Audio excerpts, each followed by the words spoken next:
que pretendia se arrogar a posição de soberania, levado por um louco sentimento de inveja, ao qual Cristo disse que viu cair como um raio. Então estamos nos referindo aí ao querubim, antigamente, né, retratado como querubim ungido, que a Escritura atualmente o chama de Satanás, né, na sua ação louca, na sua ação desvairada, completamente levado pela ganância, né, levado aí pela arrogância, tenta então impor uma situação que não lhe era devida, impor uma situação, colocar-se numa situação que não lhe era permitida, encontrando então, deparando-se com a repreensão da parte de Deus, deparando-se aí com a punição, a grave punição da parte de Deus, sendo então levado a um estado de condenação, ele e aquele um terço que a ele se associou, conforme descrito em Apocalipse, né? O dragão que com sua cauda arrasta a terça parte das estrelas do céu. Então vemos aí estes que são então condenados em vista de não terem entendido a posição em que deveriam estar e terem então se voltado contra Deus para colocar-se num lugar que não lhes cabia. Então Deus os repreendeu, e a partir dessa repreensão você vê que esses seres que fizeram mau uso da sua liberdade, mau uso do seu poder de decisão, a partir desse momento são movidos então por esse sentimento obstinado, esta obstinação. Essa obstinação vai marcar a sua ação ao longo de toda a história.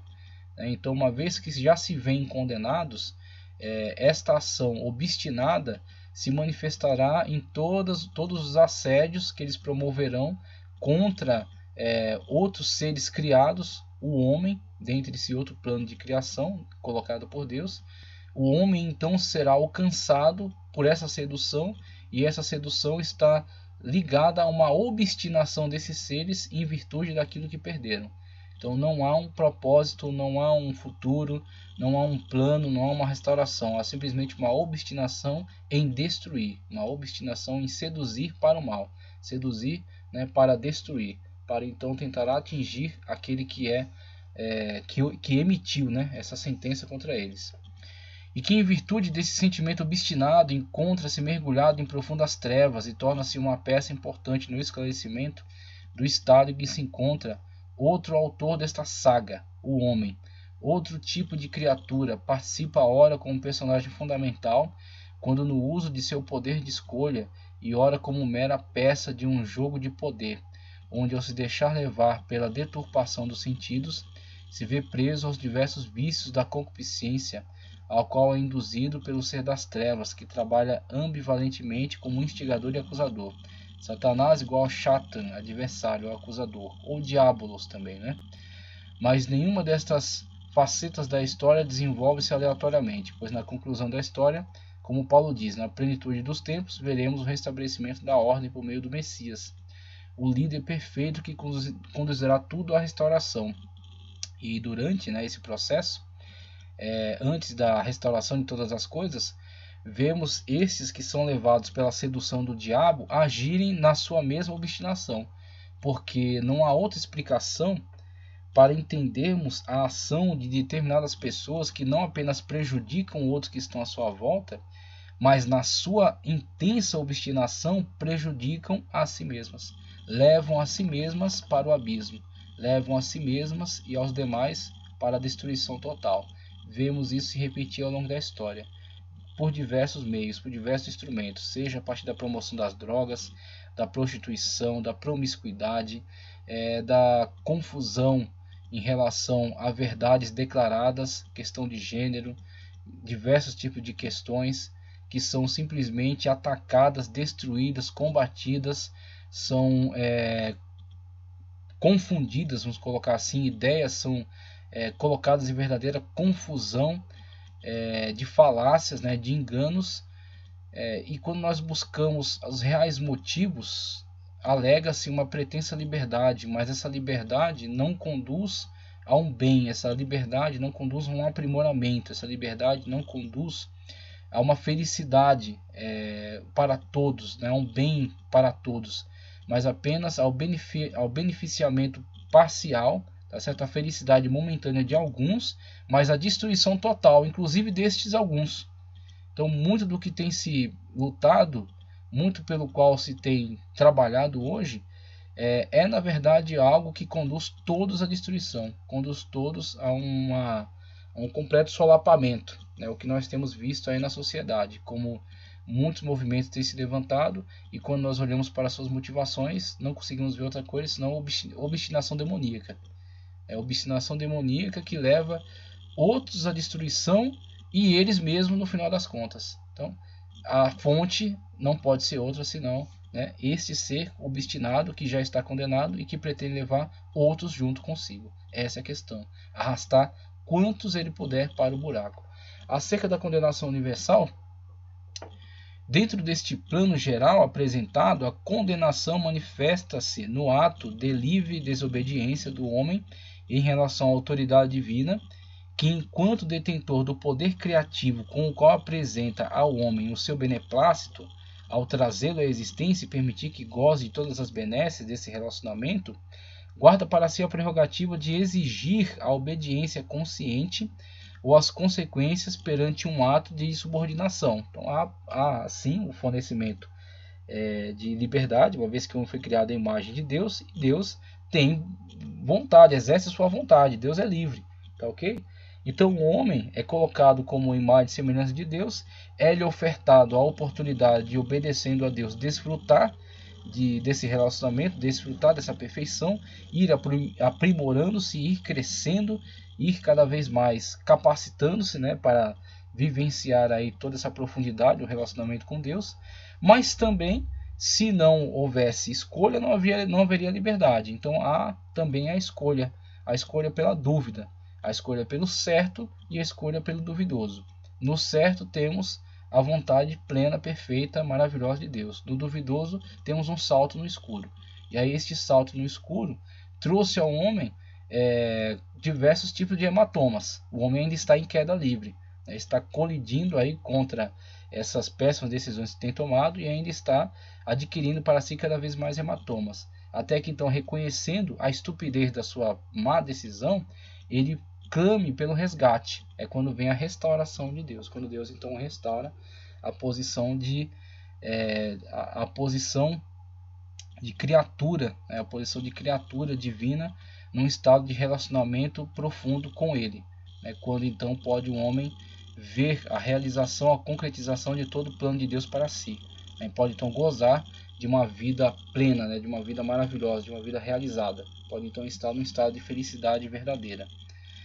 Guarda para si a prerrogativa de exigir a obediência consciente ou as consequências perante um ato de subordinação. O relacionamento criador-criatura sofreu uma crise quando o ser humano permitiu que dúvidas e sentimentos gananciosos minassem este relacionamento.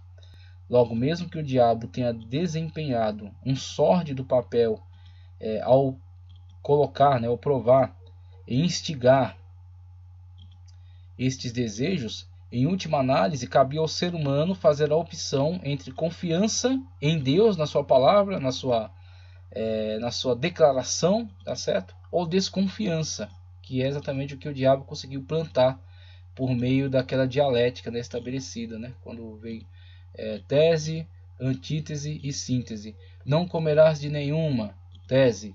Não, poderíamos comer de todas menos esta, antítese. Aí, inclusive na antítese colocada, né? Se comermos dessa, morreremos. Poderemos comer de todas menos dessa. Se comermos dessa, morreremos. Síntese: não morrerás, antes serás como Deus. Então, a partir dessa síntese, criou-se no coração a dúvida.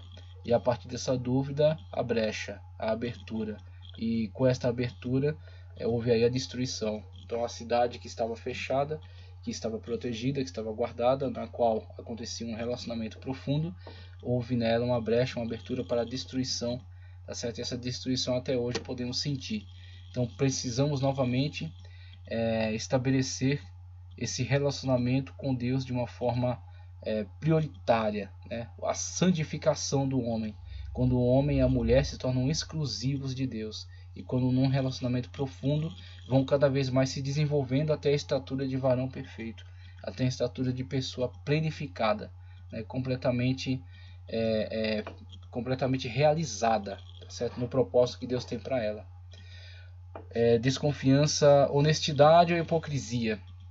Assim, aquilo acerca do qual se entendia ser uma possibilidade tentadora de descoberta de algum bem oculto, mostrou-se na verdade a decisão mais nociva e irresponsável, em consequências universais, uma vez que somos todos naturalmente solidários porquanto humanos, participantes da mesma natureza. Tá ok? Acerca do messianismo, como está no quadro acima, todo e qualquer messianismo fora do âmbito divino é necessariamente uma manifestação de charlatanismo. Não há messias humanos, não há messias políticos. Tá ok? Tá ok? Temos que sempre lidar com a política de uma forma bastante racional, tá ok? Sem nos deixar idiotizar, sem esperar santos milagreiros dentro da política. Temos que lidar com isso de uma forma bastante consciente, a partir das informações, e temos que tomar cuidado com as fontes das informações. E temos observado muita manipulação. Pois não há Messias advindo da iniciativa humana. Pelo contrário, o único Messias é exatamente aquele que, enquanto ser divino, por sua vontade, seu interesse, se predispõe a abrir mão de seus justos privilégios e majorar-se ante as criaturas a fim de mostrar-lhes quais os seus propósitos e como alcançá-los, como um pai desce até o nível de seu filho para demonstrar-lhes coisas que para si mesmo são tão óbvias, mas que ainda não são compreendidas por estes. Assim também Deus veio até nós e mostrou-nos que o que espera de nós de modo algum é coisa inalcançável. Cristo viveu a vida que nos é possível viver. Cristo andou na terra como um ser humano, ele foi 100% humano e 100% divino. Ok? Mas como 100% humano, ele viveu uma vida humana, como seres humanos podem viver. Então, nós temos Cristo como nosso referencial. Claro que nós não chegamos ao patamar dele, mas o referencial dele é um referencial possível para todos nós. Nós podemos andar nas suas pisadas, sim, e devemos. Tá ok? Esse é o objetivo. Por isso que ele veio até nós, por isso que ele andou conosco. Agora, claro, ele sendo Deus, ele sendo o sacrifício vicário, sendo o Cordeiro Imaculado, ele alcançou níveis que nós não alcançaremos. Mas os exemplos referenciais são para ser vividos, sim. São para ser realizados, sim. Pois o Cristo nos mostrou o que é servir a Deus. E quem quiser vir após ele deve a cada dia tomar a sua cruz e seguir as suas pisadas. Então temos aí o messianismo e Cristo como nossa referência, o nosso Messias, o nosso Salvador. Então temos a partir daí o trabalho pela restauração. Criação, queda, na qual estamos, mas dentro do âmbito da queda, o trabalho pela restauração acontecendo de uma forma bastante dinâmica, acontecendo de uma forma bastante intensa. Estamos trabalhando pela restauração juntamente com o Senhor Jesus Cristo, e Ele que completará esta obra. Pactos e alianças. No âmbito da iniciativa divina, em resgatar a sua criatura, vemos as manifestações do Messias como condutor, mestre desta restauração universal, mas também vemos os pactos e as alianças com uma atitude otimista de Deus em relação a nós, e mesmo que seja do pleno conhecimento do Senhor, a nossa incapacidade, ao menos momentânea, em manter-se plenamente fiel ao acordado, à aliança, ao pacto estabelecido, Deus não desiste em fornecer ao homem a possibilidade de firmar com ele um pacto onde possa demonstrar sua fidelidade e seu compromisso. Deus cria os meios. Deus cria a oportunidade. Então o Senhor é que abre a porta da oportunidade para que possamos então firmar com ele um pacto e mostrar fidelidade. E quando o homem mostra fidelidade, de fato, na vida do homem se manifesta o prazer, se manifesta a glória de Deus. Então Deus aprova essa manifestação de fidelidade. O Senhor com certeza premia aqueles que, estabelecendo com ele um pacto, uma aliança, são fiéis a ele. E também vemos as ocasiões, e como a sociedade depende dessas pessoas que mostram fidelidade a Deus. São as pessoas que alimentam a sociedade com todo um referencial ético e moral. Amor ao próximo, tá certo? Bondade, respeito com a criação de Deus, a natureza, desenvolvimento, uma vez que são incentivados pela inteligência divina. Então mostra desenvolvimento, premiam a humanidade com coisas que são benéficas para todos. são pessoas que estão vivendo num relacionamento de fidelidade com Deus, um pacto, uma aliança pessoal com Deus, e em decorrência dela causam benefícios, causam bens para todos que estão à sua volta. As bênçãos de Deus, elas vêm sobre nós e sobre nós transbordam, com o objetivo de alcançar aqueles que estão à nossa volta. Então, vemos aí como cada um vivendo individualmente um pacto e uma aliança com Deus, são representantes do reino de Deus, promovem a vontade de Deus entre os homens e glorificam o nome do Senhor e abençoam aqueles que estão à sua volta, né? Também vemos as ocasiões em que o próprio Deus toma iniciativa em propor um pacto, cujo fiador é Ele mesmo, garante no seu próprio nome, não encontrando outro ser que possa dar substancialidade à aliança. Jure então o Senhor por seu próprio nome. E embora possamos inúmeras vezes encontrar os seres humanos em falha e em traição, né? Em momento algum encontramos no ser divino. Então, mesmo que da parte do homem haja falhas, o ser divino permanece firme, imutável, sólido, seguro, fiel, pois não pode negar-se a si mesmo. E é sobre esta sólida base que temos garantidas todas as promessas sobre as quais está estribada a nossa fé. E não somente isso, a sociedade, porque se nós dependêssemos de homens, de políticos, de filósofos, de pensadores, de ideólogos, a sociedade já teria ido para o buraco. A forma como o homem manipula tudo a seu bel prazer, para os seus próprios interesses particulares. Então, esta aliança, este pacto pelo bem, pela melhoria, pelo progresso, tá certo? Tem que ser firmada a partir de um ser que possa garanti-la por si mesmo, que possa ser ele mesmo fiador, possa ser o lastro dela e que seja imutável, firme, tá certo? Em que possamos confiar, que é o Senhor e a sua palavra. Como o Senhor Jesus Cristo diz: passarão os céus e a terra, mas as minhas palavras não passarão. O Senhor Jesus Cristo é a nossa garantia de que temos que fazer aquilo que agrada ao Senhor, aquilo que glorifica o nome do Senhor, e a nossa recompensa não vem das pessoas, vem dele. Nós não esperamos recompensa que venha da parte dos demais, mas a recompensa que venha da parte do Senhor. Tá, ok? Não podemos agir totalmente firmados numa lógica de reciprocidade, porque nem sempre receberemos na medida daquilo que fornecemos. Mas quando compartilhamos aquilo que vem da parte de Deus, quando manifestamos no nosso viver o amor que vem da parte de Deus, então teremos a recompensa que vem do próprio Deus e causaremos um impacto na sociedade, causaremos uma mudança profunda na sociedade, tá ok? Este, na verdade, foi o propósito para a existência e a exaltação da nação israelita. Desde a chamada de seu ancestral para sair do antro da idolatria no qual estava inserido, quando vivia junto à sua parentela na milenar cidade de Ur dos Caldeus, para então peregrinar na terra que, apesar de não tomar posse, foi o campo onde veio a brotar a mais poderosa semente que Deus já plantou na árida terra do coração humano, a semente da fé. A fé que nos liga ao sobrenatural, a fé que não é uma muleta, a fé que não é uma desculpa, a fé que é algo presenteado por Deus para o homem, tá certo?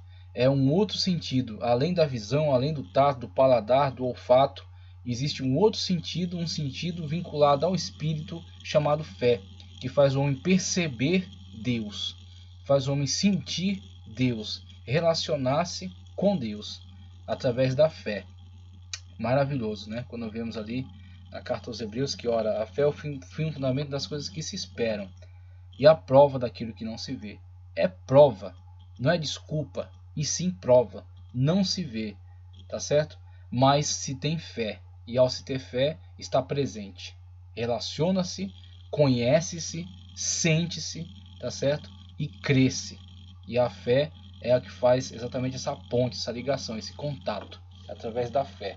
Como é maravilhoso, né? Homens que têm fé têm mudado a história para melhor. Não só mudado a história.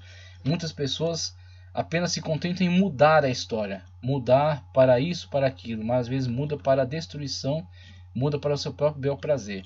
Muitos homens de fé têm mudado a história para melhor. Melhor não só para ele, melhor para todos. melhor para ele e para os que estão à sua volta.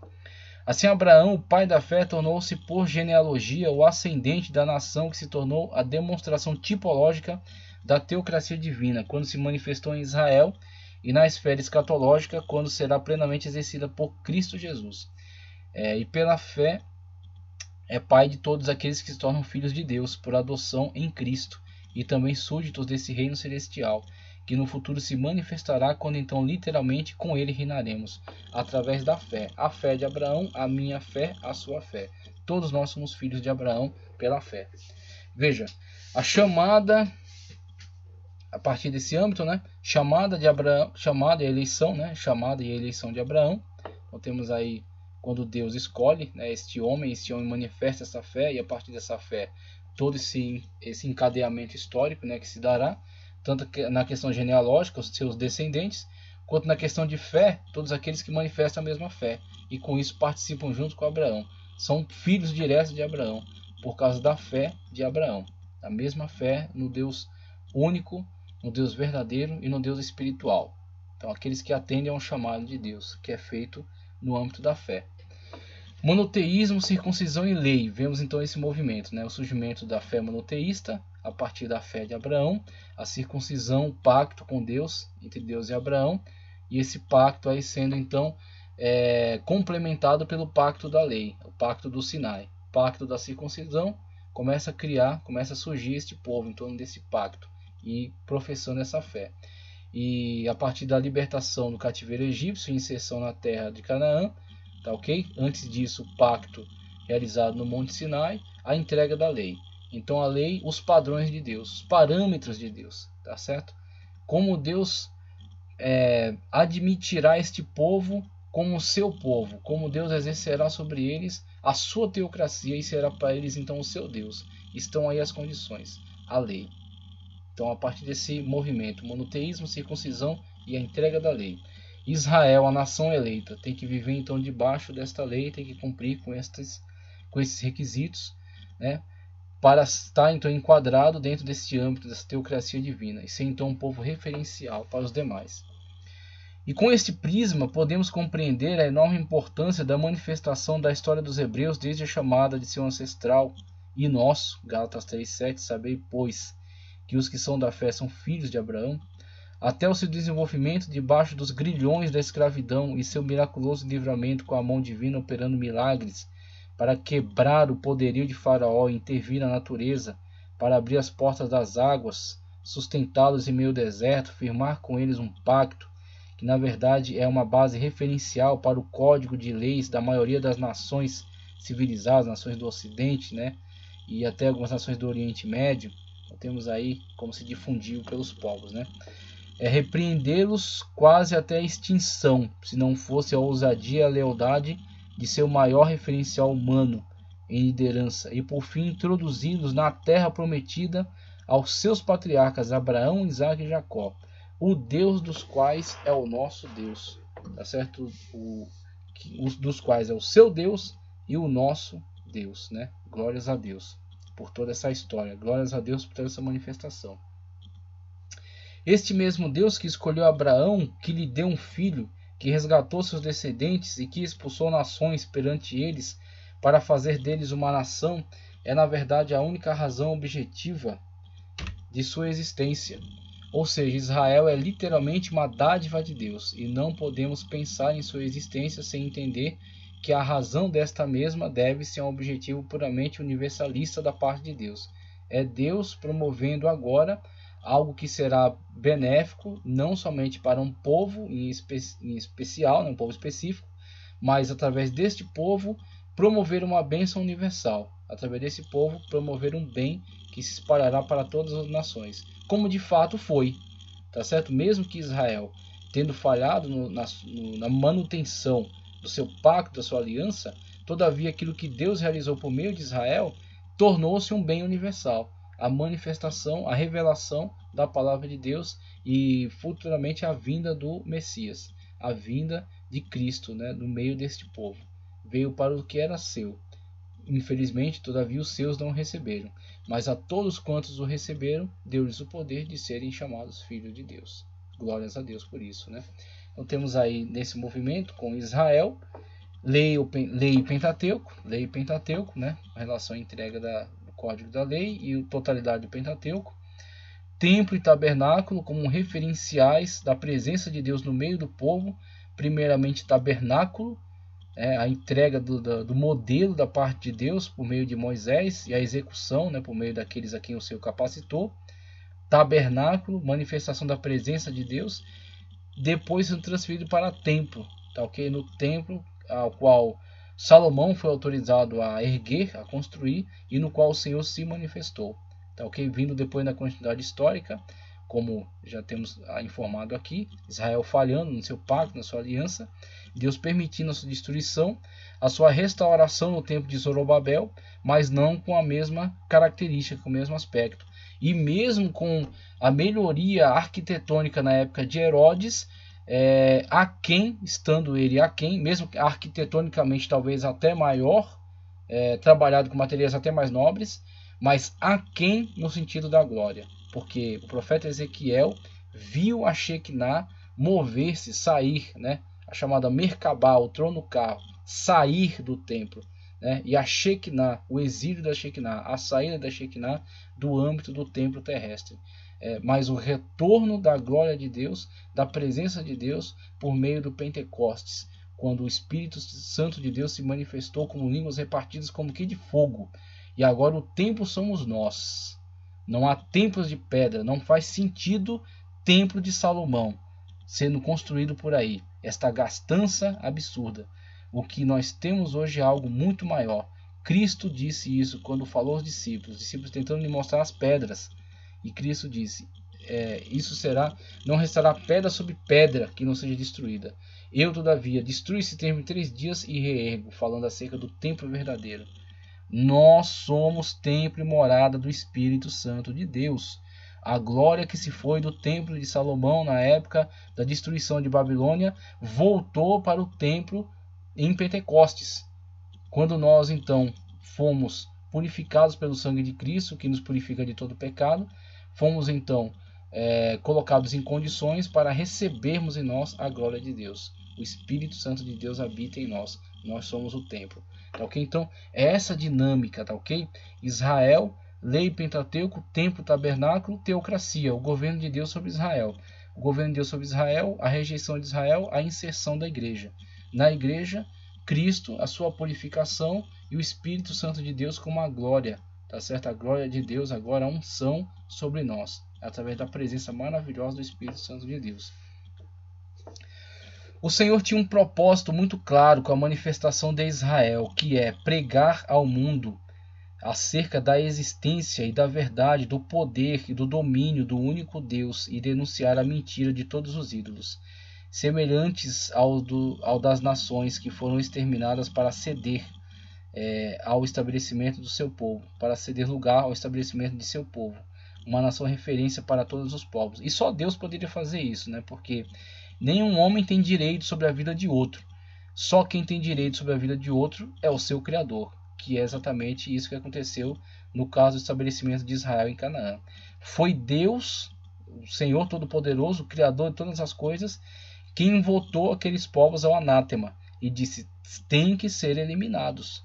Serão então eliminados, a medida do seu pecado já encheu, já passou dos limites, e eles então serão eliminados, e só a partir do aval da parte do próprio Deus é que Israel então pode atentar contra essas nações e eliminá-las da face da terra. Claro que não lograram êxito, apenas abriram alguns caminhos, algum espaço, estabeleceram e se misturaram com os povos, com isso vindo a destruição que já estava presente naqueles povos, contaminou Israel devido à sua associação a esses cultos, esse culto pagão, esses cultos abomináveis ao Deus verdadeiro.